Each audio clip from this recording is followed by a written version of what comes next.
नमस्कार. शीतल होम किचनमध्ये तुमचं सर्वांचं स्वागत आहे.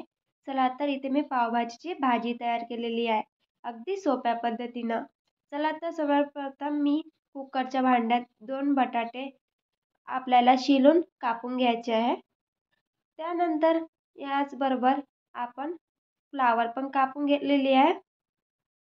यामध्ये टाकून देऊया कुकरमध्ये. त्यानंतर इथे मी शिमला मिरची पण कापून घेतलेली आहे बारीक. त्याचबरोबर इथे थोडंसं बीट चिरून बारीक कापून घेतलेले आहे आणि वाटाणे अगदी थोडेसे यामध्ये टाकलेले आहे. आपल्याला हे 2 ते 3 पाण्यानं धुवून घ्यायचे आहे आणि यामध्ये पाणी टाकून शिजायला ठेवून देऊया. चला तर बघूया भाज्या शिजल्या का. अशा प्रकारे भाज्या आपल्या शिजलेल्या आहे. यावरचं पाणी मी एका पातेल्यात काढून घेते आहे. हे पाणी आपल्याला फेकायचं नाही आहे. चला तर इथे ह्या भाज्या आपल्याला सर्व मॅच करून घ्यायच्या आहे. अशा पद्धतीने छान बारीक मॅच करून घ्यायचं आहे. चला इथे मी कढईमध्ये गरम तेल करायला ठेवलं होतं. त्याचप्रमाणे इथे मी एक बटरवडी टाकलेली आहे. हे बटरवडी पूर्ण विघळून द्यायची आहे. त्यानंतर इथे मी बारीक चिरलेला कांदा टाकलेला आहे. आपल्याला कांदा मस्त लालसर होईपर्यंत शिजवून घ्यायचा आहे.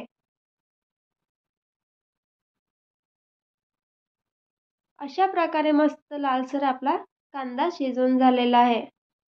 त्यानंतर मी इथे टोमॅटो कापलेले आहे. यामध्ये टोमॅटो टाकूया.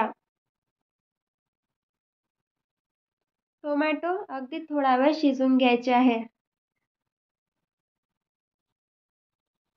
टोमॅटो शिजल्यावर आपल्याला यामध्ये मसाले टाकायचे आहे. मसाल्यामध्ये आपण 2 चम्मच तिखट टाकूया आणि अगदी थोडीशी हळद आणि इथे 1 चम्मच धना पावडर आणि इथे मी 4 चम्मच पावभाजी मसाला टाकलेला आहे.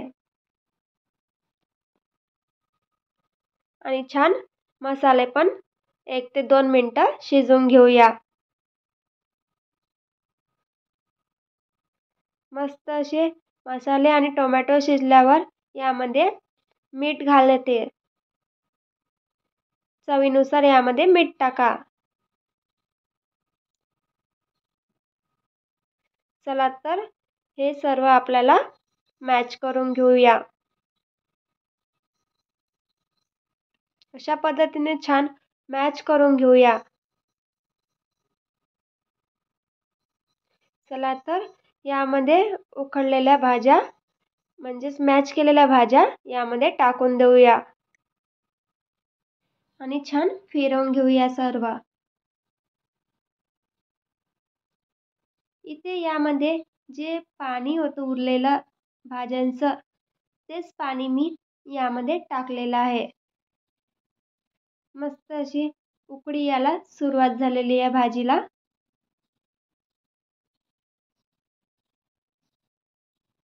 चला तर मस्त अशी उकळी आलेली आहे भाजीला. त्याचबरोबर आपण यावर कोथिंबीर टाकून देऊया. आपली पावभाजीची भाजी तयार झाली. मस्त अशी पावभाजीची भाजी तयार आहे. चला तर मस्त पाव आणि भाजीसोबत सर्व करूया. अशाच मस्त रेसिपीसाठी चॅनलला सबस्क्राईब आणि लाईक करा.